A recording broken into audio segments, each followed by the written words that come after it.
Hello, everyone, and welcome to another episode of the Business Growth Show, where we talk about all components of business and how to utilize them for exponential growth.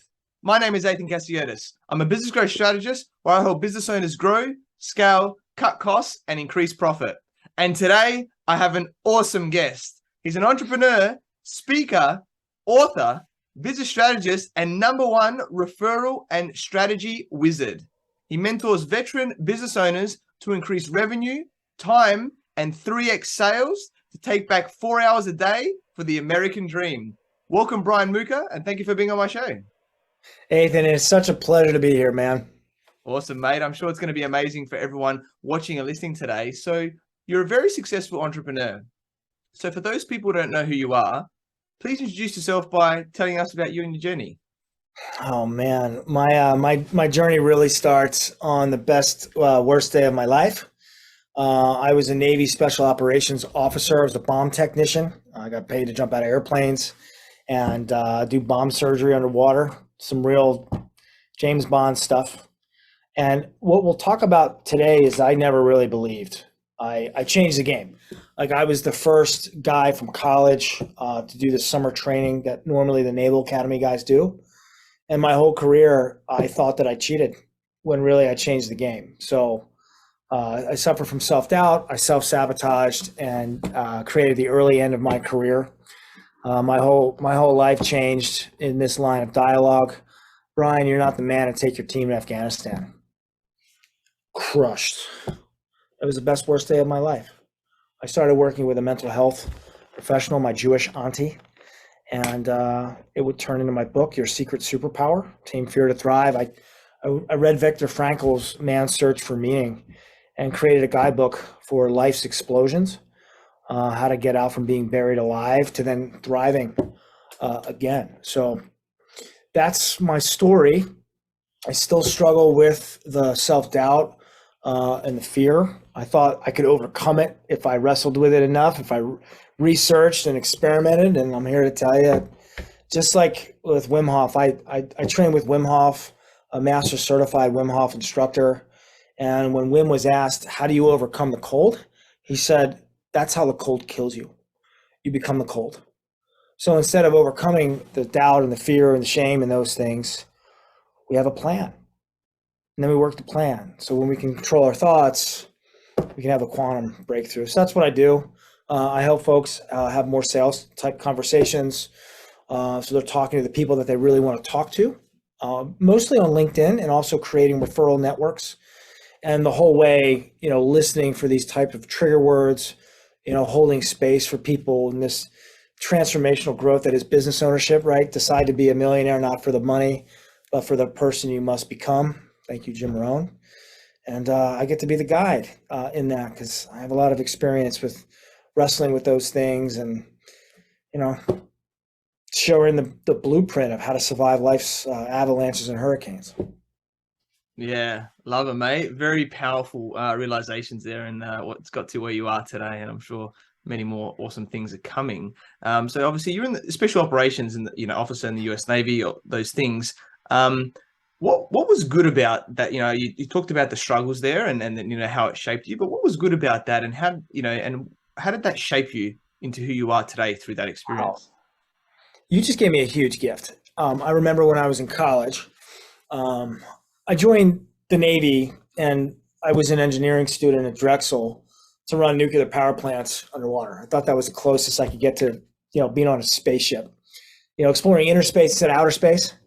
And then I spent, I spent 28 days underwater in one and was quickly cured.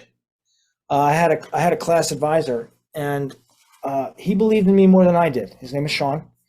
And he said, hey, you need to start coming to these EOD, explosive ordnance disposal type physical training sessions. Okay, so I did. And, long story short, I trained with those guys for 2 weeks as a college midshipman. And I came back and I just knew it. I knew it in my heart that that's what I would get to do. One of 17 through the country to get selected for that program. There was another crew from the Naval Academy guys. But I came home and I lit every single candle in church. And I begged God, Lord, if it's possible, this is my destiny. And it happened. I did the work and manifested that. And I didn't realize that I did that. Like I knew that I did that, but like the power of prayer and that feeling of being on the teams and earning my web belt, and like I called it in the same way that I called in the next phase of my life. And I didn't realize until this moment you asked me that question, I actually manifested what I thought to be my dream. So what did I learn? I learned that what we feel, what we imagine happens, and it works with our dreams and it works with our nightmares. And choose carefully. What else did it teach? It taught me that we had some entry. So our game was counter improvised explosive device operations.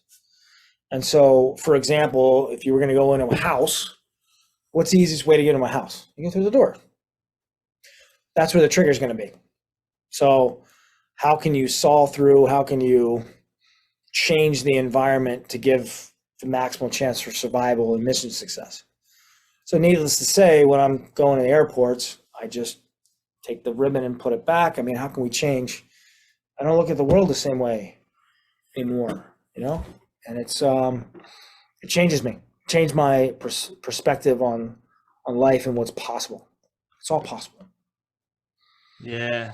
Love it, mate. Really powerful realization there and what you got there, and awesome stuff. And obviously now, you know, from there, I know you worked a lot in, you know, selling medical devices and the health and medical industry for a while, and, you know, honed a lot of sales skills in that way. You know, I guess, and that's a very different process. You know, what I would say is it's probably a bit of maybe a longer cycle or different with, you know, selling different things. So maybe, yes, tell us a little bit about what was different. Like, what did you learn, you know, going through that process in sales?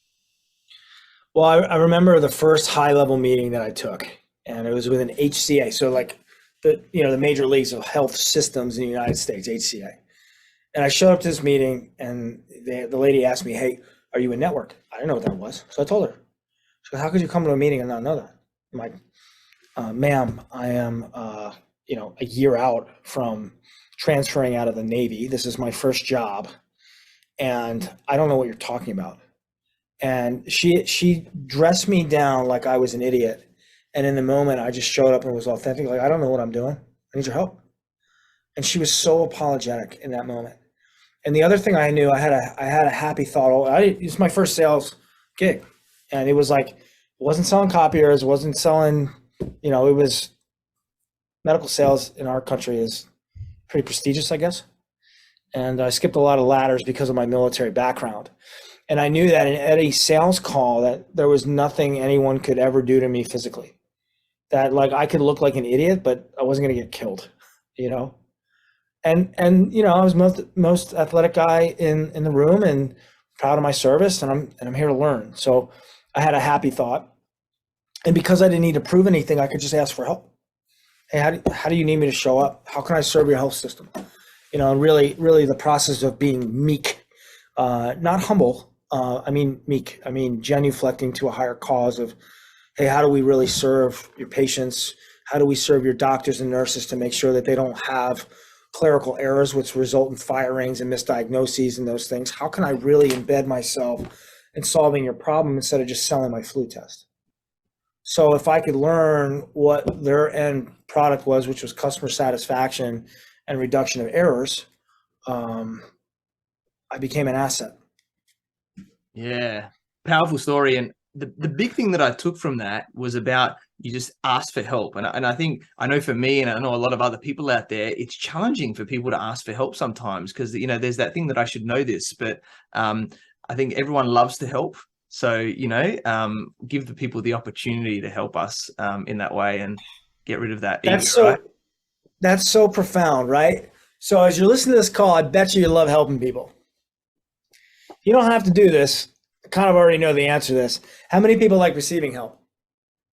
Yeah. It's not the same, right? So why would we steal the gift of people sharing their grace with us? Just ask. And the other advantage, like I jumped out of airplanes at night, pretty close to the tip of the spear. Like I don't have a thing to prove. We watched Where the Crawdads Sing over the weekend, and like half of that movie, I just had, I just have tears rolling down my face because it like affected me deeply. And we talked before the show, I had a powerful coaching call and a powerful emotional release, last night, feeling the pressure and working through it. And I don't feel self-conscious about that. In fact, I felt held. Ordinarily, I'm the guy holding space. And last night, I was supported, by my tribe. And it's powerful and no one can give this to you. Right? No one can give you permission to cry or to be authentic, to ask for help. Like, I don't know what you're talking about. I don't know that acronym. I don't know what you're trying to do here. Like, I really want to get it and I'm not understanding. And it's not because I'm stupid, just not the language I speak. So there's a lot of power that comes to just, I need your help. Will you help me? Yeah. So in fact, that's probably the strongest thing that you can do ever. Like, and there's a lot with veteran suicide prevention, right? And in my book, I talk about that. You might not need this book on fear, but somebody in your life does. And let me teach you how to show up for somebody who's really hurting, who was just blown up in life. Thankfully it's not you, but you may be called to be the rescue team. And the strongest thing we can ever do, is, hey, I'm hurting, I need help. And then also on the receiving end is, I see you. You don't need to rush through it. I love you. And when we can pitch and catch in that, man, breakthroughs happen. Lives are saved. Yeah. Love it, mate. Really, really powerful there. And let's continue a little bit on this, because I don't want to talk about sales, but I think we're going down a really cool thing here, this direction. So let's continue this momentum here and talk about Fear Sherpa. So you found that when people can turn their fear into a superpower. So do you want to just tell us a little bit more about it first? So I've learned a lot since I wrote that book, and I'm glad I wrote it. And I've learned a lot since then, and I'm still continuing to learn a lot. The map is never the territory. And at that time, I was really concentrating on the alchemy of fear into a superpower. I don't think of it like that anymore. I've updated that a bit, but fear is super valuable. And I spent a lot of time staring and wrestling with fear and shame and self-doubt, like not worthiness. And it's my adversary. I created it. I did that. Mea culpa, my fault. Why? It's the hermetic stressor. It's the cold shower. It's the, how do I remember that I am a warrior, right? For peace, to set the sleeping lions free, to wake them up, right? That's what I'm here to do. And so instead of the superpower, really it's like the dare. It's like, I'm rooting for you to choose yourself, right? So Fear Sherpa was, how could I make sense of my catastrophic setback? I was a superhero, and then I didn't know who I was. And like, oh, let me study this. Let me become the observer of my explosion. And what can I do to go deep inside the pain cave and extract some elixir, right? The hero's journey. It's fascinating, right? So our fears aren't accurate. Feels accurate. But what if the fear is just a measure of how much hydraulic fluid that we have to work through, right? If I want my branches to grow to heaven, my roots must first grow through hell. If I chase the light only, it slips through my fingers, where if I'm open to all of the emotion, the shame, the doubt, the guilt, the fear, the not enoughness, wow, all of the opposites are true too, because it's a continuum. When does cold become hot? It's a story. When does poor become rich? It's a story. When do tears of sadness become tears of joy? It's a story. When does fear become excitement? It's a story. So when you look at fear as knowing, okay, I need to bring my best self. It's a great recipe for flow. We just got to change the word. Fear. It's not fear. I feel chest pressure. I have a lump in my throat, right? You and I talk about our overcoming our ability to be gagged, right? To find our voices. And, through past trauma and those things, it's like, okay, that's the resistance.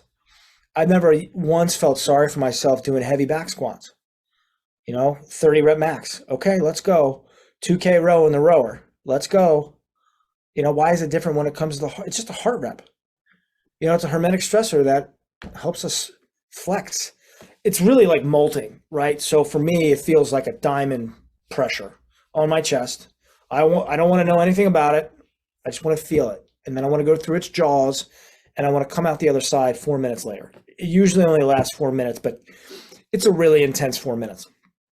And that's waiting on the other side. It's not going to last forever. So it's in our stories. The feel, Joe Dispenza talks about this. The feeling that I have lasts on average 90 seconds. It's like that with hunger. It's like that with addiction. 90 seconds later, it will pass. It's our thoughts. It's what we imagine that has us suffering for 2 minutes, 2 hours, 2 lifetimes. I can't control the pain, but I can control what it means. And the moment I realized that, I'm like, oh, that's really what I mean about the superpower. I'm going to take control of what this means. And I'm going to metabolize that now into the fear isn't the superpower, I am. The choice of what we do with the negative emotion, the terrible thought, that's the superpower. And I couldn't have done it without having a dare. Without the ice bath, I don't make the white blood cells. I don't make the serotonin either. But I did the hard thing, and on the other side, I'm like, wow, I just broke through. So that feeling of satisfaction is proportional to the amount of fear that we feel. Got to pay the man first, and then we get the wisdom. Yeah, love that, mate. That was a very powerful section, and just touching on the cold shower stuff, which I do as well. Which I think is awesome. And most people are like, oh, I couldn't do that, but I recommend reading Wim Hof's book, The Wim Hof Method, which I'm sure you'll agree. And he just talks about a process like just do it for 15 seconds at the end of your shower, right? That's how you just start, right? Like it doesn't have to be the whole 5-10 minutes in the shower cold. It's just start it, have your normal shower and do it at the end. And at the start, you'll be like, whoa, this is like a bit full on. But after a few days, you're like, oh, it's actually quite nice, right? Like you get over that, and then you can just feel the benefit of it. And I think that's like anything, right, Brian, where, you take that step in, and once you do it at least the first time, if not a few times after, you're like, this is actually quite good. How can I, improve over time? It's really how we, step into that mastery level as well. The progression from the cold showers to the ice bath is powerful. And even now, And I used to think that I could teach myself and I could teach other people how to overcome. And I was wrong, right? So, I heard this question the other day, and for you sales folks and people responsible for influence, when I hear new information, I change my mind. What do you do? And I was like, that was such a mind melter question. And so when I show up to the ice bath, I'm practicing dying. I don't mean that morbidly. I mean, letting go, right? Like I'm going into 42 degree, 6 degrees Celsius water. And I know that for a few seconds, it's not going to be comfortable. And the way I show up to that stressor is the way I show up to life. When I lead ice baths, you've got the jokester cracking jokes. You've got the stoic, you've got the teammate nurturer that's like making sure everyone else is taken care of, but like, it's you in the ice. And there's no thoughts in the ice either. Find your breath. Oh, I know how to do this. In fact, I knew how to do it the whole time. What if this gets worse becomes, what if I go into it? I become the cold, I become the shame, I become the fear, I become the gratitude. And so what we feel, we get more of. So if you panic in the ice, you might panic in the sales call, in the car accident. So how can we train harder than we fight, right? That's another thing I brought back from training with the Navy. How can I train harder than I fight? And the ice bath does that. And, there's going to be all kinds of things you don't feel like doing. Hey, here's how fear is operating. I'll just do it tomorrow. Really? You said that the last 6 months. How come it's still on the to-do list? And the tie into all of that is, the scarier it is, the higher leveraged activity it is, right? And I'll be bold and frank and transparent. I'm scared about going on social media. Okay, because I need to get it right. What's the best way to do it? I don't know yet. And so the ability to experiment and to get it wrong is a process of getting it right. So ultimately, all roads take us there, and it feels uncomfortable. So the ice is easy to train with. The heavy back squats or the time trials or whatever is the preparation for the emotional reps. Because to be like really good at leading businesses and sales calls and these campaigns and the things that really matter, we got to die a little in the process to let go of the small, scared self. The fear doesn't go away. I think Jim Rohn, don't wish for it to be easier, wish to be better. Fear doesn't change. The hurricane doesn't change its course. We change our plan. We know what the emergency plan for is. So, jumping out of airplanes at night, it was terrifying until it isn't. Breathe. Okay, calm down, smile. I'm so grateful that I have the physicality and the knowledge to be able to safely jump out of airplanes, to be able to safely and boldly lead my company. It's one and the same thing. And so if you have a procedure when the thoughts are going nuts, I don't deserve to be here, I'm not good enough, I'm so far behind on my numbers, I'm never going to get out of that. The opposite is just as true. This is our breakthrough moment. There's a story in Born Rich, and there's a kid, and he's pitching the ball up to himself, and he's swinging at it. He's like, I'm the best hitter, I'm the best hitter. Here's the second pitch, I'm the best hitter, I'm the best hitter, and he misses it twice. And he does it a third time, throws up the ball, misses, and he goes, man, I'm a darn good pitcher, huh? And I love that story. It's like, man, the breakthroughs are there. They're waiting on the other side of the setback. Yeah, amazing, mate. I love that section there. So much gold, and so agree of this internalness of really drives our external world at the same time. And let's go one level deeper, because I know you're a man of great wealth of knowledge and experience about consciousness. I think this is a great topic, right? About as a society, as humanity, we're starting to be more conscious. People out there, it's becoming more known, but maybe some people don't understand what consciousness is and sort of how deep we can go. So let's go a little bit deeper. And what are your thoughts around consciousness and how we can be more conscious as a person? Kindly explain what the word infinity means. Consciousness. I think as it pertains to this conversation is there's more than meets the eye. So like directly, this is how I'm thinking of consciousness right now. It's alignment. Everything is vibration. The stand-up desk that I'm at, it feels hard, but really it's space and vibration. If you want to understand the universe, understand, vibration and frequency, Nikola Tesla. So to extrapolate that out, words are only 7% of our conversation. So let's play a little bit with sharing ideas, right? So if we know that, it's body language, right? Body language, tonality. Yeah, that's true. But the analogy I use with that, so why am I on this podcast?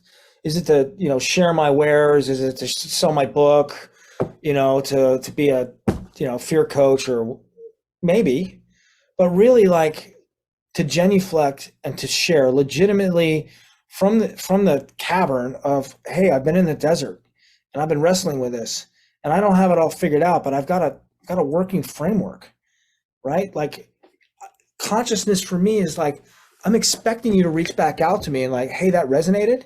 Hey, that was confusing. Hey, I tried that and here's what I learned. There is no I. Bruce Lee in Enter the Dragon talks about that with his master. What's the highest technique you hope to learn? That there is no technique, right? When the enemy attacks, what is the best strategy? There is no enemy. Why? Because the word I doesn't exist. Athin, you are my reflection and I am yours, right? The things you see in me are the things you already have in you, right? So, any time someone gives me a compliment, if you spot it, you got it, because otherwise you wouldn't even see it. So how does that work? Well, consciousness also has to do with bending timelines and quantum mechanics and how time actually works. Time isn't linear, as according to physicists and quantum mechanics. It goes both ways. So as I change my identity today, it changes past trauma. Very useful for PTSD and those types of things. That also means that the future is more true than my past. Where am I going? I'm a different guy than the guy that was fired over, his deployment to Afghanistan. I learned, and that was actually part of the journey, and I chose a different timeline. So why am I sharing all this? Why does this matter? Because the thing that you pray for, the repetitive, habitual feeling attracts more of that feeling. So just check in. Do you spend more of your time in frustration, anger, self-doubt, not enoughness? Guess what? I don't care what work you do. You will have, generally speaking, you will have gradual growth. The breakthrough stuff has to do with like what feels expansive. Like before we started the show, I thanked Athin for a great show and a great breakthrough. Like that already happened. And I got the feeling, and now I'm excited, to really share from my heart, that it's about the feeling. So go forward in time to closing that huge deal, selling your business and getting onto your sailboat for the rest of your life. This feeling of satisfaction, we did it. Like that is such a great feeling. Like we did it, right? Or think of your wedding day. I think of the day I got selected for special operations, the hoo-yah and my fist, like I did it. And before I go to create, if I tap into that feeling, I attract more of the excitement, Yeah. Yeah, the intention matters. The purpose of money, the purpose for selling, the purpose of being on this, it matters. I'm here to serve. I'm here to share, and we're having a conversation. I want to learn from you, and I'm sharing with you the map as I see it, and you'll teach me how to refine it. Yeah, love it. What a powerful section by Brian then. And, one thing that I take from that about the feeling, it was a key thing that Brian just said, because a lot of the time we talk about emotional intelligence and these things, and people say, oh, don't have emotion in business. And okay, for business decisions, you want to be in more neutral emotions, let's call it, right? Because emotions go positive and negative, and there is neutral because it can cloud you sometimes if you're too positive or too negative, right, in decisions. But at the same time, I realized that for myself, I wasn't feeling as much in general, right? Because I was in this mode. And more recently, I've started to tap more into my feelings and go, okay, because feelings are very powerful. And whether, to my understanding, feelings actually get metabolized in the body and they get stuck in the body as well. So you can't just bury all these things and do stuff. You actually have to reach into it, right? You have to feel into it. And sometimes, like Brian mentioned earlier today, he was on a call and, he got a bit tearful, right? And through that, he felt those feelings. And that's like the smaller breakthroughs or sometimes bigger breakthroughs that happen through the journey, is feeling into these things. And then you can metabolize it and then move on. And I think that's a really powerful point, that just how you can help move forward at the same time with this knowledge of that we're always growing and being there as well. So I just wanted to share that too, mate, because you brought some things to us. That's a really powerful point that you just shared about kind of clearing the stuck emotions, purging, burping, shivering, shaking, tremoring. All mammals tremor, to my knowledge. There might be some exceptions, but that's what they do with stress. And the reason I'm sharing that, like, if you're leading your business, your crusade and making a difference, it's going to be stressful. What do you do with the stress? If I'm always on, I'm never on. That's a Hicks Gracie quote, one of the best fighters in the world. So before a match, he's sleeping watching soccer, all the way off so he can turn it all the way back on with a vengeance, right? Now, so I want to push back a little bit on don't be emotional in business. I mean like angry, overly excited, but like we should definitely feel into, does this feel expansive, or does this feel like to know in my body what no is? Like I had an extra meeting last night, it came up, right after my coaching call, and it was a no. Like my body language was crossed. My body knew that I couldn't take another meeting last night and fully show up. So I postponed it. And as soon as I postponed it, it was like, oh man, I'm instantly in a much better, excited, free and clear mood. So actually what I was feeling was overwhelm. And when I cleared my schedule, it was a heavens yes. So there's a book called Parallel Universe of Self. And at any moment you can ask yourself, is it safe and appropriate to have 4 eggs? And the body will lean forward or lean away from it. It knows what's true. It knows what's false. Today's sick. I cook that way. But I've added enough salt. Or and when I feel this energy surge through the center of me, it's a yes. And I'm not saying you should make all your decisions based on that, but it is an important aspect of decision making to feel into the intelligence that our body has. So most of us make decisions based on not all of our senses, really only the mind. Well, as we talked about before, the words are only 7%. The feeling from the heart connection. What's happening? What's your intention? You can feel that. Are you trying to take advantage of me? Right? Or are we trying to forge an alliance? How does it feel? Does it feel safe? Or do I have more questions? Right? I'm sure you've had clients that have asked you, hey, I'm going to need more time to think about this. What was your breathing like? Were you nervous? So when a client says, hey, I need more time to think about it, if your breathing is here, like, yo, you're being weird, man. It doesn't feel right. I need more time to think about it. Whereas you're calm, you're using your breath as a space filler, as a comfortable. I believe in what I'm telling you. So we can use those senses, the extra senses beyond the 5. So, how can we check into the heart and the other input sources beyond the 5 senses? Very astute. Richard Branson, some of these guys making trust in their gut. That's what they're talking about. Yeah. Awesome, mate. Love it. We're getting into some awesome deep stuff here, and it's all related to business, right? Because us as the business owner, or working in a team, like in the business, it all comes down to us, because we are our biggest cheerleader. We hold ourselves back the most. And I guess, if we're talking from a sales sense, which you've got that, we've been obviously going through all today. What is some tips that you can give us to be better at sales or increase our sales in business? Intention. When I first started in medical sales, I was very embarrassed to admit that some of these clients I absolutely loved. And I had a business where I had long-term relationships with my clients. It would turn into my coaching, and that's how I knew that I had a gift for coaching. But intentionality. If I stopped you in the middle of a sales call, what are you thinking about right now? What's your intention? I'm here to crush a contract. Me. I'm here to serve this client. Yeah, service, right? So the intentionality can be felt, and the words almost don't matter if the intention is right. The second most important thing, this might be the most important. I don't know what's more important here.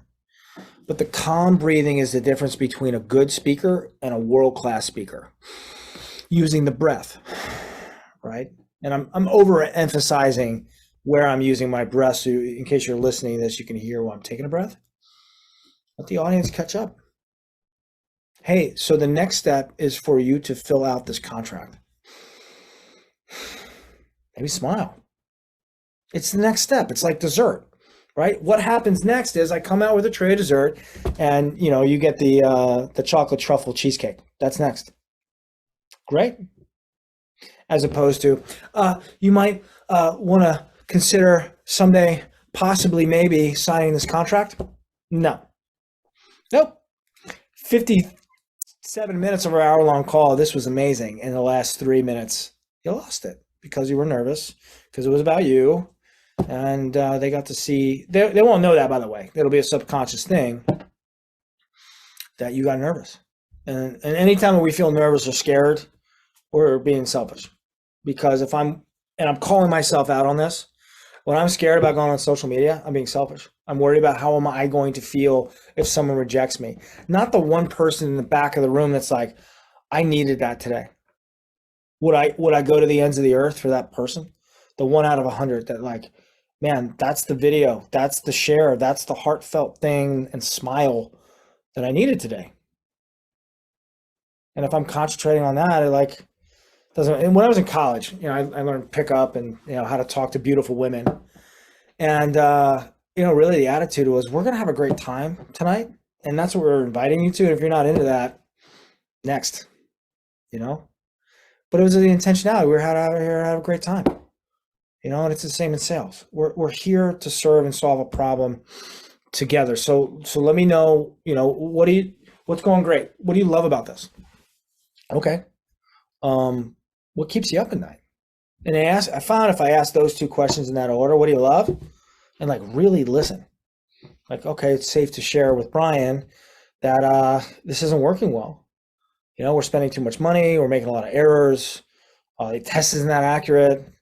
To have the right to actually look at what's keeping them up at night, that's a really skilled part of sales. So replace sales with problem solving, which you're not, and it's not enough to get onto the top 10 list of things I need to solve.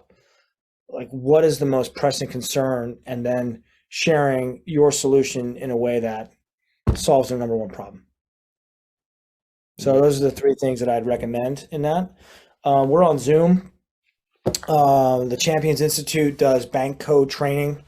It's a 60-second personality test. It's the cards, the blue, yellow, green, red. So I'm nurture, knowledge, action, blueprint. So if I send this quick quiz, or I've got these 4 cards, hey, put these in order, read them, stack rank them on their importance.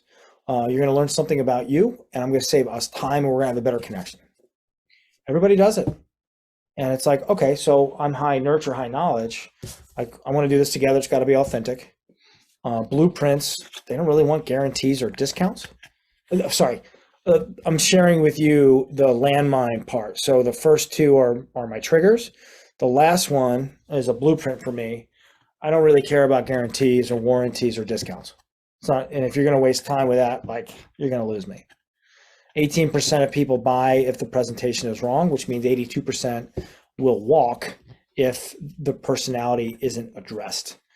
So bank code training is really important, and I can look back in time over the last 10 years. I can look at every sale I missed is because I missed the personality type.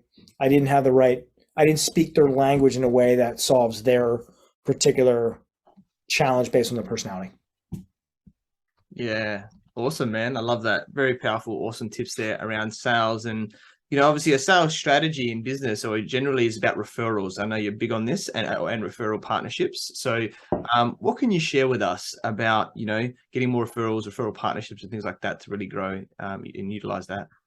Yeah. So referrals are both an art and a science. So the intentionality, the breadth, the being likable, liking other people and wanting to serve, right? I can't teach you that. But there's a science. And so I read Brandon Barnum's Raving Referrals book, part of our HOA.com. He's the founder. Top 2% of networkers are the top 2% earners. Most people have a word of mouth strategy. 98% do. Only 2% have a plan. So odd, right? I took a quiz that's given in Raving Referrals. There's 10 questions, sliding scale 1 to 10, and you rate yourself. I scored a 50 out of 100, and I've been networking for 10 years. 3 weeks later, I took it again, and I had a 79% on that, and I had 8 affiliate partnerships. So networking, figuring out what's in it for other people, how can we give other people what they want? The Zig Ziglar. And when we share, we're breaking through the noise of all the digital marketing funnels, and some of that stuff works really, really well. Great marketing copywriters and funnels and those things, but referrals have an 80% higher chance of closing. So I recommend, highly recommending reading Raving Referrals, learning what the 10 things are. That way, you too become a top 2% networker and join all those parts. Yeah, awesome, man. Love it. Really powerful. And the planning, I think, is the biggest thing of what Brian said then, right? Is make sure you have the plan and you can measure and track that plan. And that's how you can be at the top to utilize the power of referrals and anything really in business at the same time. I just want to touch on coaching and mentoring now, Brian, because I know it's been big for myself in my growth in many different ways, mindset, business, many areas. I want to hear it from your perspective, how important, coaching, mentoring has been for you, for your growth.